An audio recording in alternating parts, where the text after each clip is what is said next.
everyone, and welcome to the 11th and final installment of the New Jersey Flute Society Gives Back Q&A series. My name is Kristin Bacchiocchi-Stewart, and I am the co-president of the New Jersey Flute Society. I am joined tonight by Caity Massoud, who is the host of the Flute Unscripted podcast and resident flutist of the Flute Center of New York. The Flute Center of New York is the 2020 Virtual Young Artist and High School Competitions sponsor for the New Jersey Flute Society Flute Fair. Tonight, we welcome 2020 Virtual Flute Fair guest artist, Jim Walker. Mr. Walker is the flute professor of the University of Southern California and the Colburn Conservatory, a member of Free Flight, and director and founder of Beyond the Masterclass. We are so very excited to welcome Jim Walker. Thank you. It's great to be here. Looking forward to being the guest artist and looking forward to this interview. Thank you so much. Jim, it's really, really great to meet you. This is the first time that we've met, and I haven't seen you in New York yet. Hopefully that day will come very soon when you can travel out here again. But we're kind of wondering, during the tough times of quarantine and everything kind of hit, how are you coping with the sudden shift in your routine and being in quarantine? It's probably not dissimilar from almost every colleague that I've spoken to.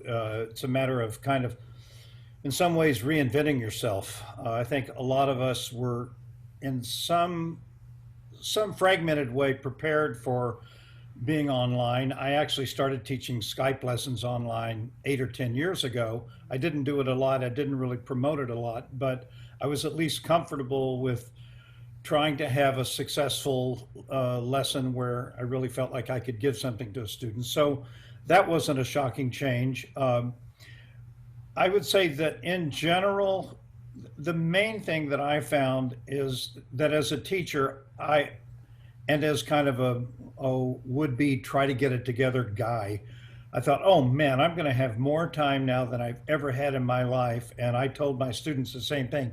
You've got time now to do all of these things that you've always dreamed about. Fast forward to 6 weeks later, we're all depressed. We're all doing about 10% of what we thought we would be doing. That book we were gonna write, the etudes, all of this, it was like we suddenly realized we had to survive. So as a teacher, it's important, I think, that you're honest with your students. I mean, my struggles weren't monumental, but they were certainly surprising to me because I'm a super go-getter, ants in my pants kind of guy, always got some sort of project happening. And all of a sudden, I say, a month later, it's like I hadn't even made a move towards some of the things that I knew that I was going to be doing. So, I was real comfortable revealing that to my students or anyone else. I did find that a lot of the homeowners' activities that I like to do, that they took a higher place in the priority list. So for me, that was more my adjustment, being at home and actually taking care of things around the house that I like to do, but never really had a chance to do it.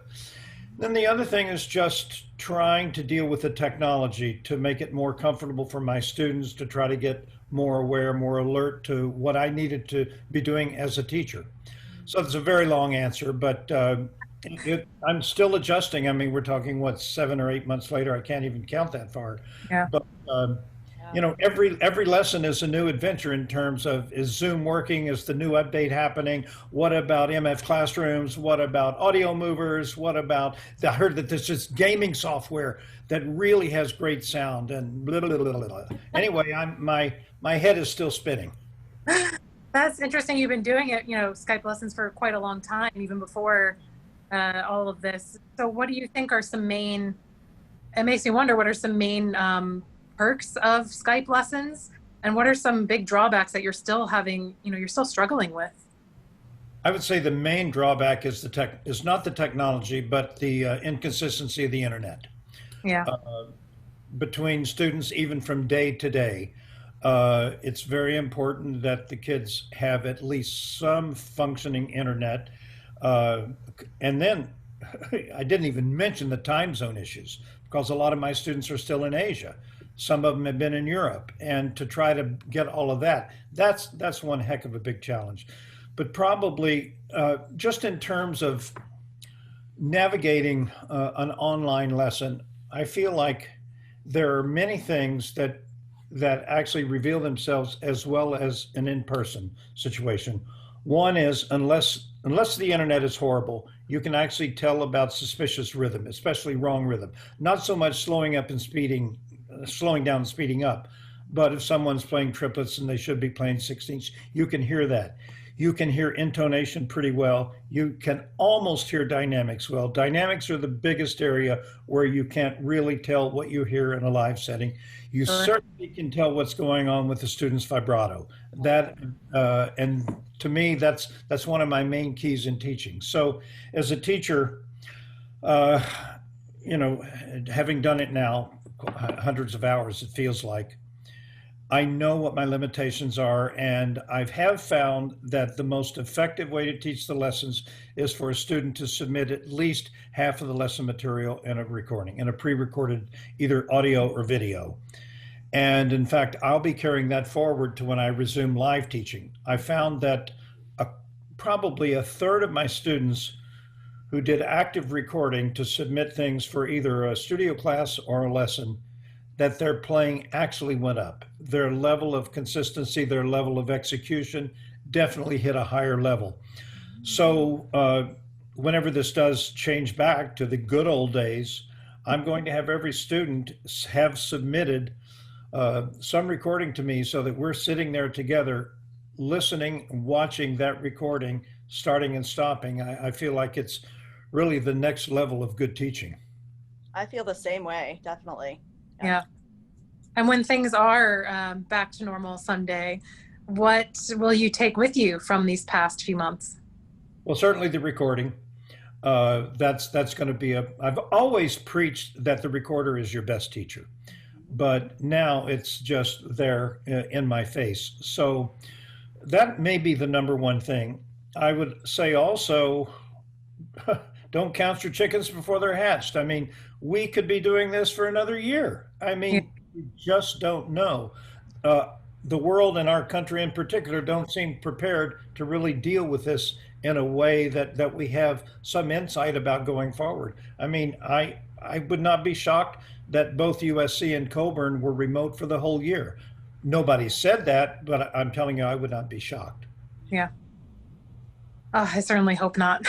Oh, I mean, it's a big sacrifice for the students, way bigger sacrifice than for the teachers. I mean, a lot of my colleague teachers were not at all savvy with technology and were incredibly fearful about it. But every school that I've heard about, including the two I work for, they've done everything they can to kind of babysit all of us and get us up to speed so that we're functional.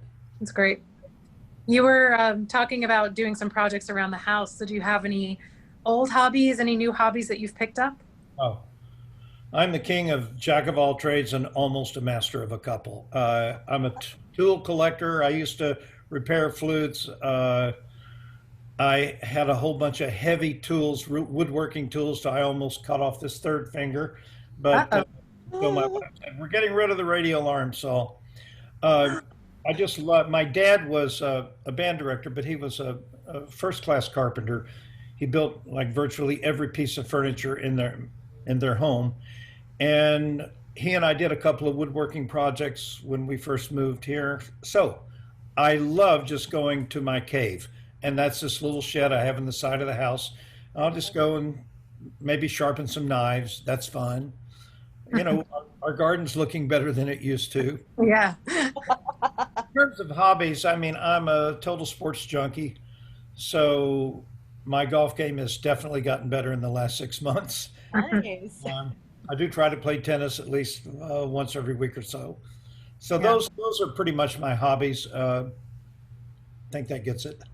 Any books that you can recommend that you've been reading lately? You know what?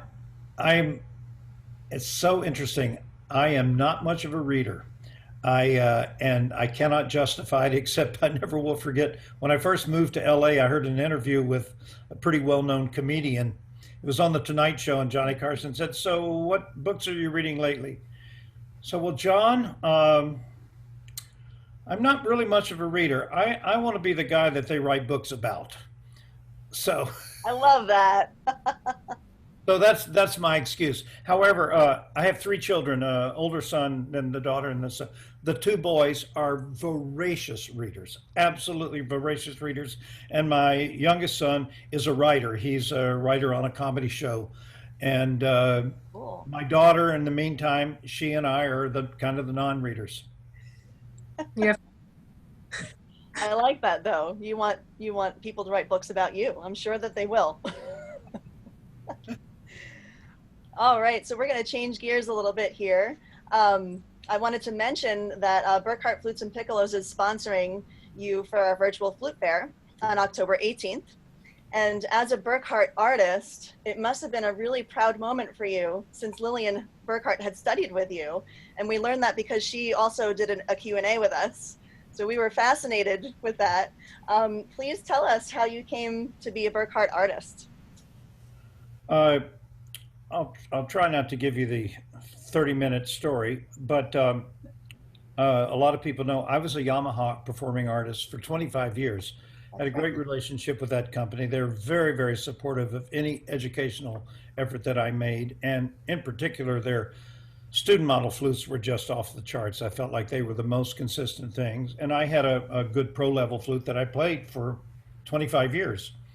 All along, I knew Jim Phelan and Lillian, obviously, and I knew what their products were and had stayed in touch with them. And probably 12 or 13 years ago, Jim came to LA and just posed the question, would you ever be interested in changing allegiance if it made any sense? And so we talked, and I had kind of made a pact with myself that I was not going to be one of these guys who jumped from company to company looking for the best deal, we don't have many of those anyway. But it turns out that the main compelling reason, aside from the fact that I loved Lillian and incredible respect for Jim and for their products, they wanted to make more of an international effort in marketing and in selling things. And as a Yamaha artist, I was pretty much restricted to the States. A lot of support in the States, but not really internationally at all. And that was a big enough difference that I decided, well, let's see what you've got going. I tried their instruments. They blew me away, and it was great. So it was a beginning of a nice relationship. That's awesome. An ongoing relationship, right? Yeah, very much I also so. play a Burkert. I love my flute. I mean, look, the truth of the matter is there are more great flutes today than we ever imagined 20 and 30 years ago. That's right. The level of flute makers and repairmen has just gone off the charts. So it's a nice thing, but certainly the Burkert flutes, I love them. That's amazing. Well, thank you for sharing that with us. We were all wondering, how did you end up in Los Angeles? And can you describe some of your first memories as a flutist establishing roots in the LA music scene? Well, I'll tell you this. In 1957, when I was 13 years old, I came to Los Angeles with my great uncle, my godfather, and spent a month. I probably grew 5 inches, probably gained 30 pounds, and loved Southern California, and kind of hoped at that point I could come back. Fast forward to when I was in the West Point Band in the late 60s. I got a little vacation that the Army gave me a plane ticket to California. I had a different uncle who also lived in California, and when I landed in February to palm trees in the sun, that was another signal, LA would be great. So then fast forward a year later, I actually won my job in the Pittsburgh Symphony in 1969, and started that job. 3 years in, a position opened up in the LA Philharmonic, and I decided, oh man, got to audition for it. Have to. So I did, and I played a good audition, and at the end of the first round, the first days, I was the last man standing. However, Zubin Mehta said, there's still 2 people we need to hear, so we'll keep you posted. 2 weeks later, the other 2 people came and played, and he liked them better than he liked me, so I didn't get the gig. So that was in 1972 or 3. Fast forward to 1977, the other flute job opened up. so that Zubin Mehta wanted to create co-principal flutes. And that time I was way more prepared. I really, really wanted the job and went to work hard. Thank God I won the job. So I moved in August of 1977, moved to Los Angeles. Big move. I actually had a recent divorce. It was just an incredible change of life for me. I was 33 at the time. And amongst other things, I was kind of going back to my roots, especially my musical roots, because as a teenager, as kind of a Kentucky high school band guy with a father who was my band director, but the father was also a really great jazz player. I had grown up listening to jazz and kind of being a jazz hacker, a decent saxophone player, played clarinet, and going to college, I kind of imagined I'd be a woodwind doubler, but I wasn't willing to really work on the sax or the clarinet. So during college, I decided, okay, try to be a classical flutist. But I had put jazz completely on the back burner, in fact, out of my life. Getting back to LA, it was like, I often say it was my third midlife crisis. And it was really coming to grips with the fact that I'd never really confronted, for me, a demon of not being able to improvise. And at that time, there was a series of improvisation books created by Jamie Aebersold, that had a book and a play along LP. And I got into that. And for the first 3 years in the LA Philharmonic, I would play the LA Phil concert. Afterwards, I would go to a jazz club, hear amazing live jazz in Los Angeles, and then go home, single in those days, and practice improv for 2 or 3 hours. Oh, wow. Get up and go to rehearsal the next day. So that's another long-winded answer, but basically I ended up in Los Angeles because I won the job, thank God. And those first 3 years were really great years with Carlo Maria Giulini. We traveled, we did world tours, we made recordings, and I was practicing basically in the closet my improv. And at the same time, I, in those years, got to know James Galway quite well. And he was very inspiring to me in that he was someone who had a stable orchestra job in the Berlin Philharmonic, but had felt compelled to leave to start a different career, obviously, as a soloist. And I never really looked at myself as a potential classical flute soloist, but I did know that I had this other chapter evolving. So in 1980, I organized a group, my jazz quartet, Free Flight. It was basically a jazz classical group. I would say in the beginning, pretty much 60% jazzified classics and then 40% kind of jazz music. Mm-hmm. So things, evolved from there. And I realized that that was really where my passion lay in terms of my musical path.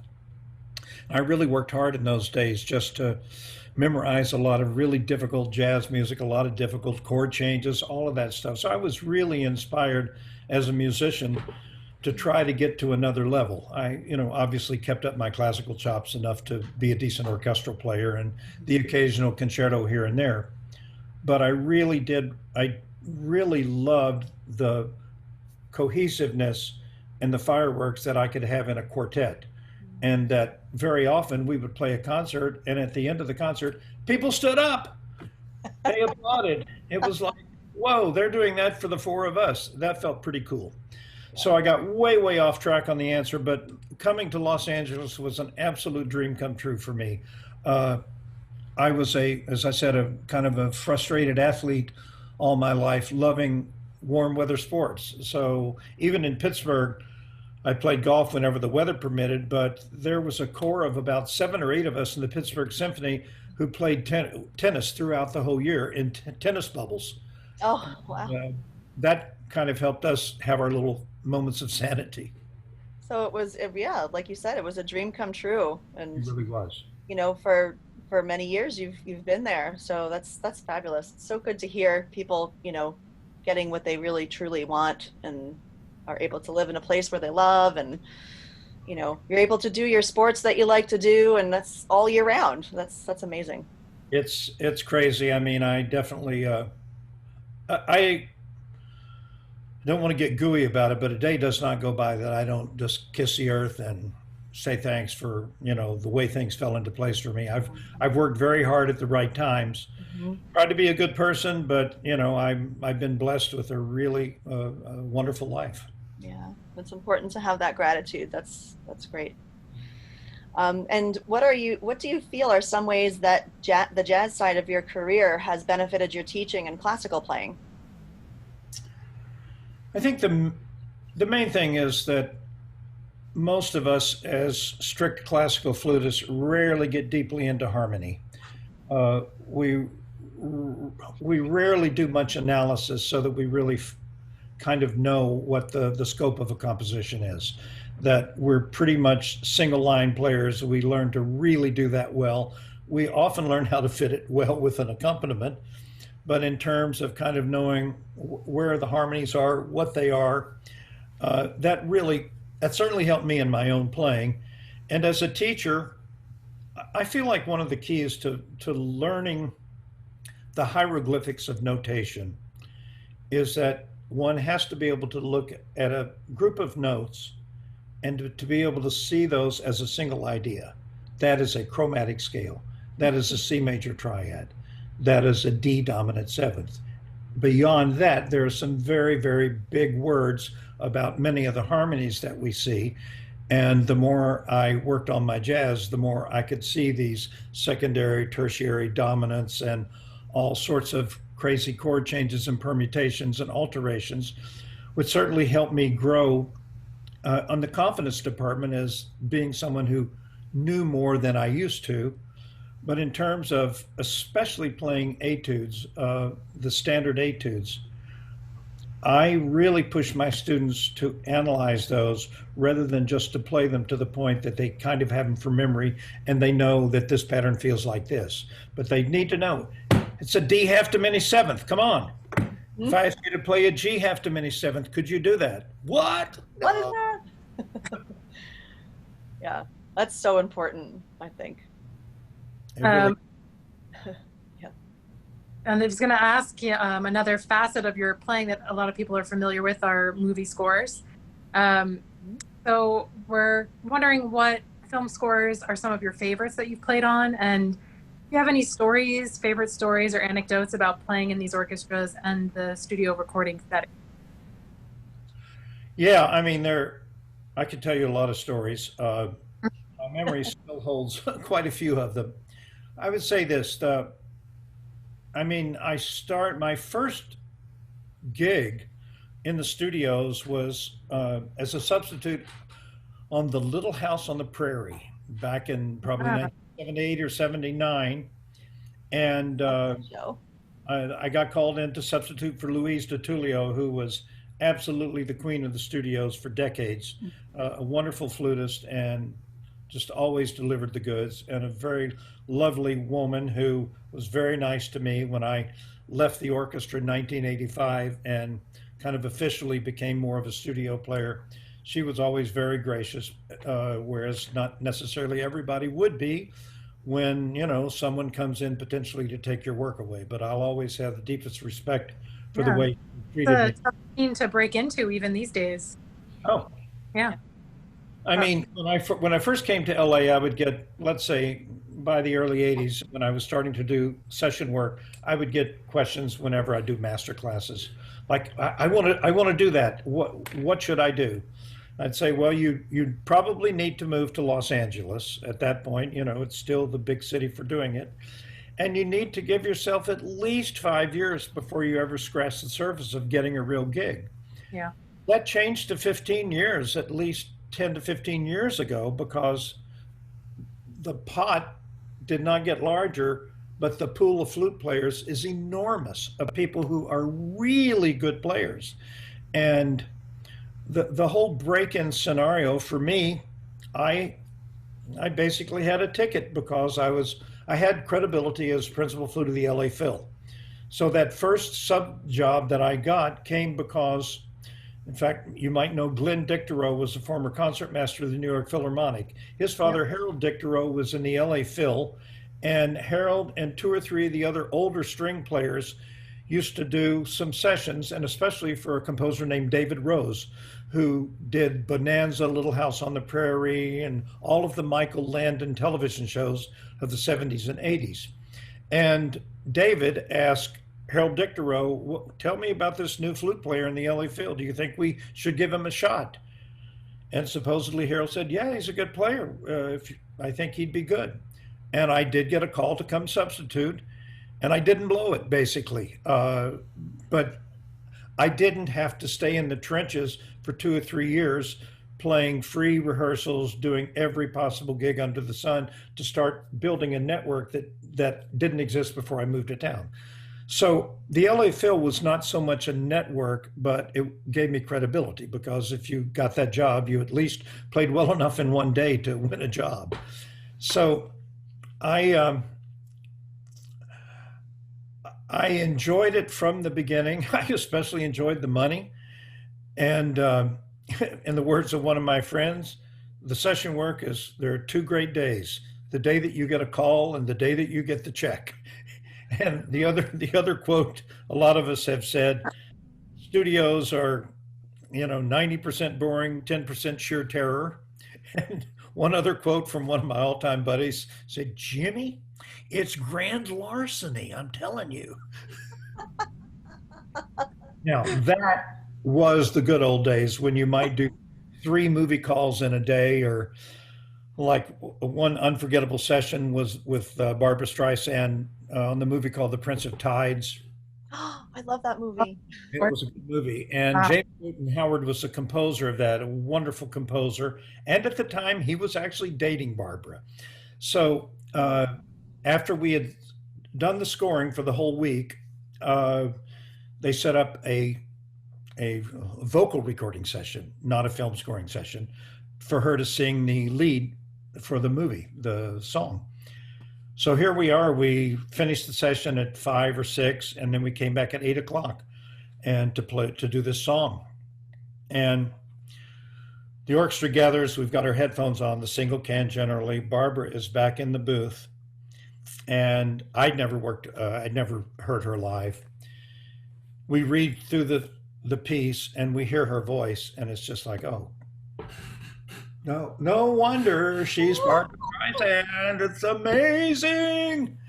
Well, the session became even more amazing because they didn't like the arrangement and we didn't have enough string players. So at 9 o'clock, we took a break to call, I think, something like 12 or 16 more string players. We started recording again around 11 or 12, and we finished, I think, at 3 in the morning. Oh, wow. That was quite a session. Coffee. Yeah. They brought in pizza, I think, at midnight, too. That wasn't bad. We needed that. In terms of favorites for me, from a purely selfish standpoint, where I was featured, those are pretty big favorites of mine. The very first one I did with John Williams was a movie called The River, 1985 or 86. And it was when I first left the LA Phil. It was a Mel Gibson, Sissy Spacek movie. And John Williams wanted to feature kind of a bluesy flute and a 12-string guitar and a trumpet, along with in the orchestra setting. And it's just an incredible score that had a lot of really beautiful flute features. That was fun. A few years later, a movie called Nell, a Jodie Foster movie. That was a fantastic movie too. Mark Isham was the composer on that. And I had wall-to-wall solos, especially alto flute. What was memorable about that session was normally in the orchestra setting, you're a little more separate in a fairly big room. You might have a microphone as close as 4 or 5 feet above your head. And then in the center of the room, they have what's called the tree with the major microphones for the whole orchestra. Well, Mark on this particular one wanted a really intimate sound on the flute. So I can show you a little prop. The engineer, I need to get rid of my virtual background. Let me do this so you can see this is worth it. So my virtual background says, oh, there we go. Here's my flute. Mm-hmm. He had the microphone right here. So No. after one take, The engineer comes on and says, Jim, the sound is great. However, every time you touch your lips, it sounds like a firecracker's going off. And I had the habit of, before I would play, I'd do my lips like. Yeah, of course. Yeah. So I had to go. I mean, so weird to not be able to touch my lips. Anyway, oh my gosh. we got through it, and it was a great movie. I mean, a really wonderful soundtrack. Another movie that was a personal favorite because I did tons of ethnic flutes was called The Joy Luck Club. And I just had wall-to-wall bamboo flutes that were really challenging from the standpoint I had to transpose almost everything that I had to do. And I had these great flutes that I bought at a flute convention one time. Normally a bonsai or any bamboo flute is a 6-hole flute. So it's just got a diatonic scale. But this very creative guy had built an 8-hole flute where on the right hand you had 4 holes, and on the left hand you had a thumb hole and then the other 3 holes. The tricky thing was that when you played the right hand closed with all 4 fingers down, it was a low D. So I had to get used to the fact that this is D and that's E and that's F natural and that's F sharp. Oh my gosh. So kind of like learning Baroque flute. Yeah. Yeah, it really was. But I loved the challenge. And it was interesting also when I got to those sessions the first day, they actually had another gentleman who was supposed to be doing the ethnic flutes. And I believe Rachel Portman was the composer. And she was asking for certain things. And this other guy was an amazing player, but he simply said, I can't do it. It's impossible, cannot be done. So the contractor came to me and said, Jim, do you have your ethnic flutes with you? I think I was playing probably second flute in the section, I don't know. And I said, yeah, I've got them. I used to carry, basically 50 to 100 recorders and crazy flutes in the trunk of my car. So I went and got them and settled in. And for the rest of the sessions, I did those. So that was very gratifying. Another John Williams movie was called Far and Away. And they had the Chieftains there. It's a Tom Cruise movie. The Chieftains were there as like guest artists. One of my favorite movies. And John wrote this amazingly difficult penny whistle stuff that we had to play in the orchestra. And so one of my dear friend colleagues, an oboist named Phil Ayling, he and we worked many years together. We're both retired from the studios now, but we both were pretty good at the penny whistle. And so for this movie, he and I would go back and forth on some of these ridiculous. I would go.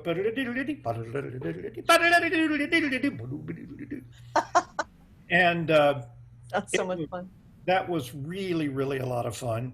I also, for that movie, 3 days before we filmed it, the contractor called me and said, Jim, the pan flute player is not going to be able to come because he has a visa issue. Could you play the pan flutes?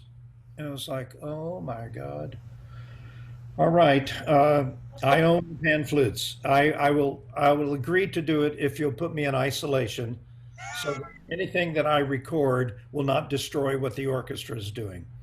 And when I was doing the pan flutes, that was the most stressful thing I ever did in all my studio career. So yeah, those are favorites. I also, I loved working on Catch Me If You Can. That's just that music really touched me. I didn't have a lot to play on the flute. There was another movie that Alexandre Desplat scored called Benjamin Button, the Curious. What is it? Curious Life of Benjamin Button. Yes. Yeah. And Alexander is a former flutist. He actually went to one of the French conservatories as a flute performance person. Wow. And so it was pretty cool. On these sessions one day, he actually came back, tried my flute, actually played Daphnis on it. So I really could play. But I loved that score because he had the ingenuity to voice alto flute, viola, and soprano sax playing unisons. throughout. And no, I've got my movies wrong. First of all, yeah, that's Benjamin Button. Catch Me If You Can was just John Williams' jazz score that I loved playing. Yeah, cool.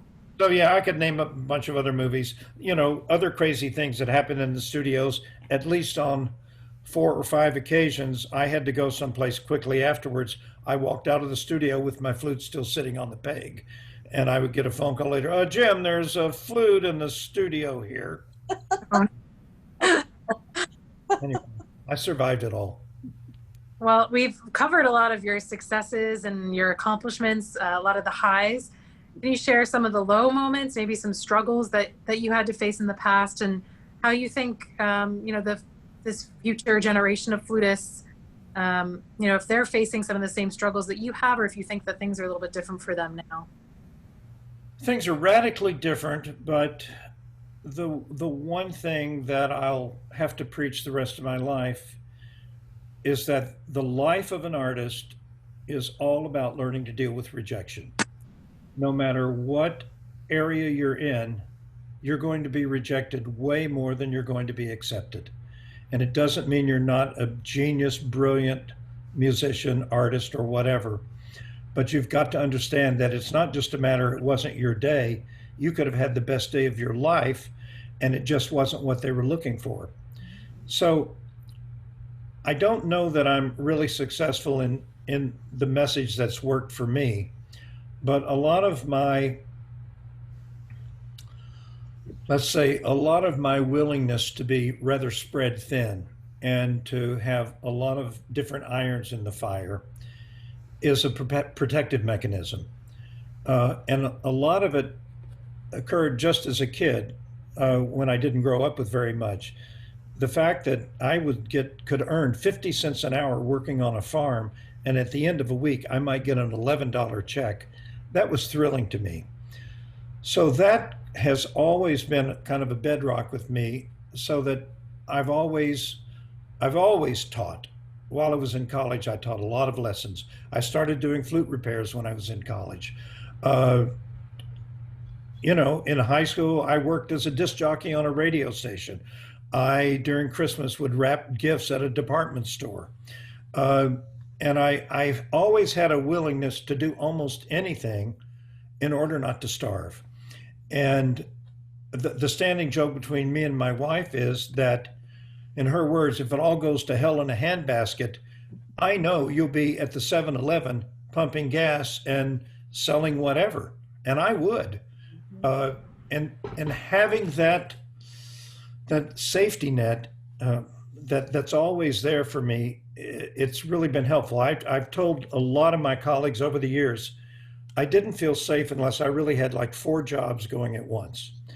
And that's why I'm fortunate to still have both the teaching jobs, but the various things that I still continue to do well past when I should be retired is that, I do enjoy getting paid to work, and there's nothing like working with brilliant young students. I mean, right now, I may have the best crop of students I've ever had in my whole life, just because everybody's getting better. And I'm telling you, when I look back over the years at the number of great students that I had, oh my God, I had some ridiculous classes that at the time I knew they were great, but they've all gone on and done this and that. So I would say my main message to anyone who's listening to this is that you have to cultivate resilience. And you also have to create victories, even if they're momentary victories that you have by playing a beautiful diminuendo, of actually playing an interval that you actually crafted it the way that you want to. Those are the kinds of things that have to keep you going. I mean, the analogy I make, I just played golf this morning. So the first half of the round, I was not putting well. And for me, that's like missing some notes on the flute. It's like, I wasn't just missing notes. Why was I missing notes? What could I do? Oh, maybe this ring finger. Yeah, it probably was lazy. Well, today with putting, I realized I was doing something that I shouldn't be doing with the putting. So having that kind of mind of wanting to problem solve and not just beat myself up or feel sorry for myself because I didn't get the gig that's kept me going and kept me essentially positive. I mean, I will go to my grave saying it was a good life and trying to be positive. Great message. Yeah. That message. Well, talking about your students is a good segue into our segment on teaching. If you don't mind talking about your studios at USC in Colburn, we were wondering what you found to be the most rewarding aspects of university teaching. Well, the most rewarding aspect in general is seeing personal growth. That's at every school or every private lesson I've ever taught. If I compare a conservatory to a university, the most rewarding thing is to see an academically brilliant flutist be able to do both things, to be able to become an amazing scholar. I had a graduate last year who was runner-up for valedictorian. He got a double major in biochemical engineering and flute performance. And to just be a witness to somebody who worked that hard and had that much talent to really achieve, that certainly would not have happened at a conservatory. The challenges at a university are that you have to balance academics with your routines, your musical path, and that's a struggle. But I'm pretty understanding about that, and I also, even at both schools, but especially at the university, I do, part of my counsel is, especially in the first year, look, you got 4 years. I want these potentially are the best 4 years of your life, and I want you to work really hard, but I really want you to have fun.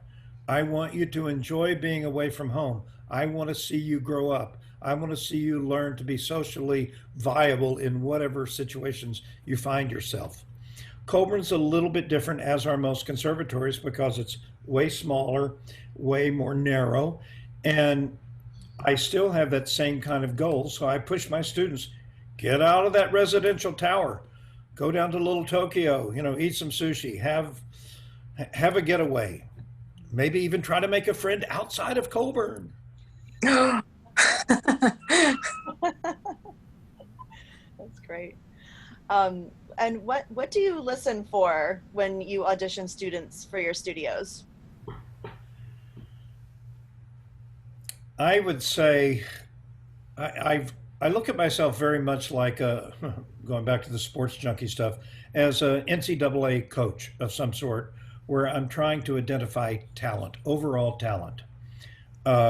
So I'm always keen to see someone who has, first of all, a real spirit in what they do, certainly a high level of execution, but maybe the most overriding and significant issue is the sound.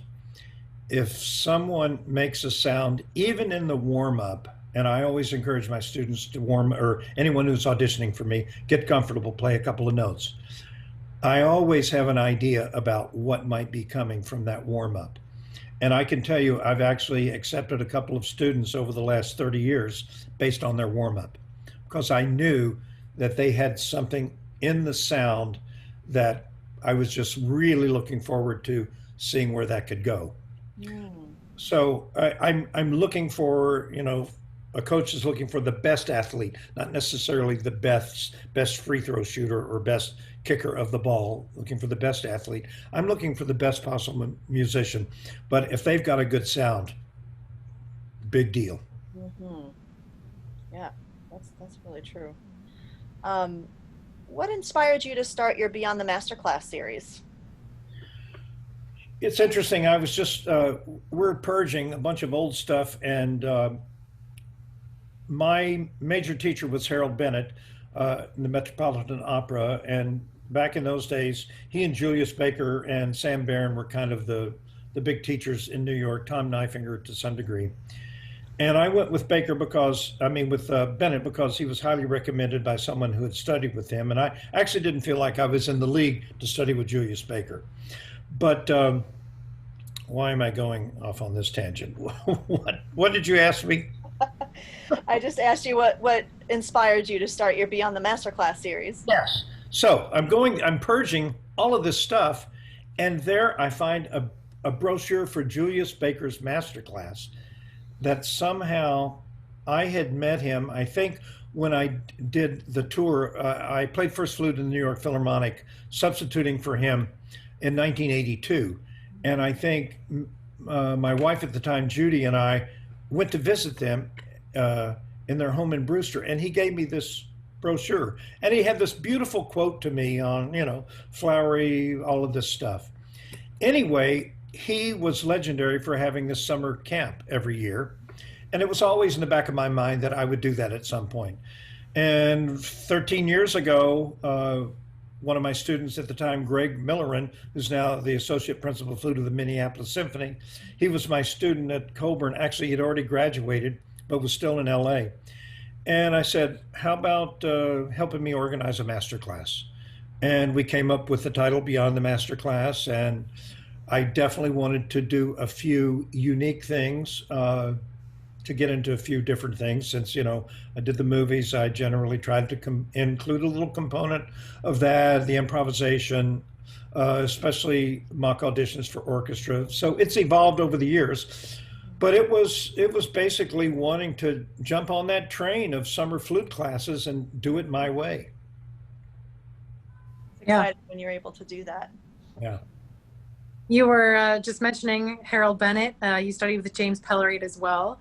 Can you share a little bit about how your teachers have shaped your teaching philosophy and the way that you approach students? Yeah, my most important teacher probably was my dad, who was a legendary band director back in Western Kentucky in this tiny little town.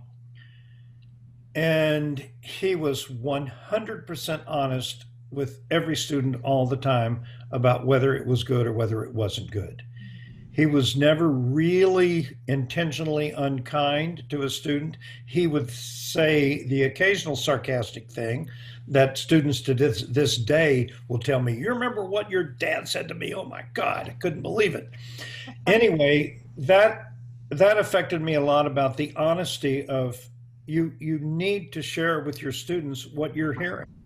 And hopefully our ears as teachers are cultivated to a higher and higher level. My teacher for 2 summers in high school was Sarah Faust, who passed away not too long ago.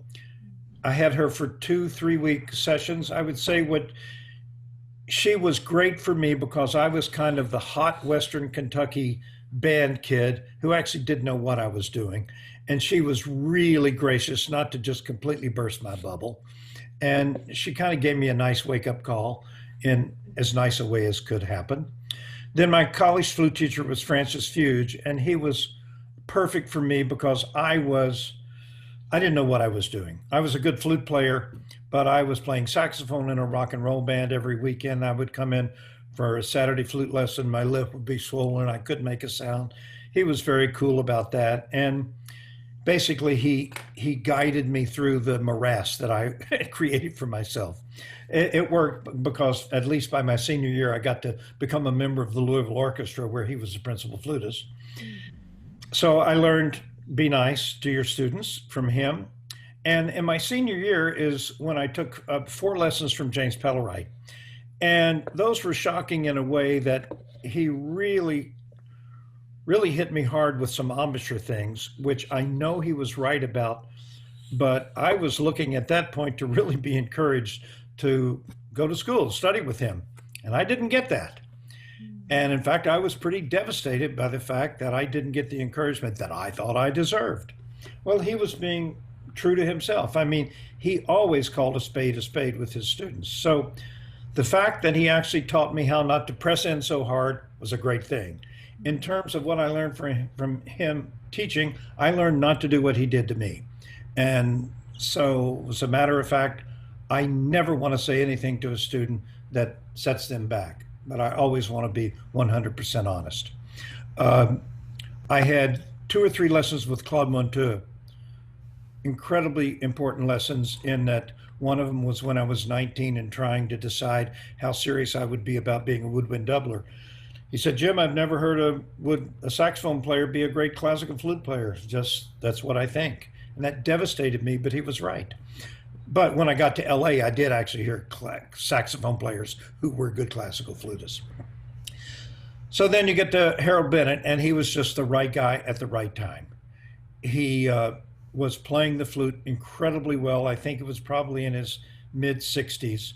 He was retired from the Met, but he was just the perfect guy at the right time. He put me in Anderson Opus 33. I'd never had anyone demand that I play anything perfect in my life, and I couldn't do it. And that really was a wake-up call. But it was always very, very subtly sarcastic and encouraging. And he always had that vibraphone behind him so that when I played any note out of tune, he would ding the proper pitch. And it was like, oh my God, how flat could that A sharp be? At any rate, he was just the right guy at the right time, and I wouldn't have had my career without him. And do you have some method books in the works too that you can share a little bit? You know what? I'm actually having a conversation with a publisher tomorrow morning. I've got the makings of a big series of books. Since I got my first computer in the mid 80s, I've been creating exercises and all sorts of things. And it's just a matter of honestly trying to put together 1,500 pages of stuff. So we'll see. I'm hoping it happens before I die. That's all. Well, you always seem to be looking ahead and looking, you said yourself, you're very goal oriented and have lots of things going at the same time. So I think that's one of them. Is there anything else that you're looking forward to, or any project you have on the horizon? I've got a really big golf tournament this weekend. I'm very much looking forward to. Oh, good luck.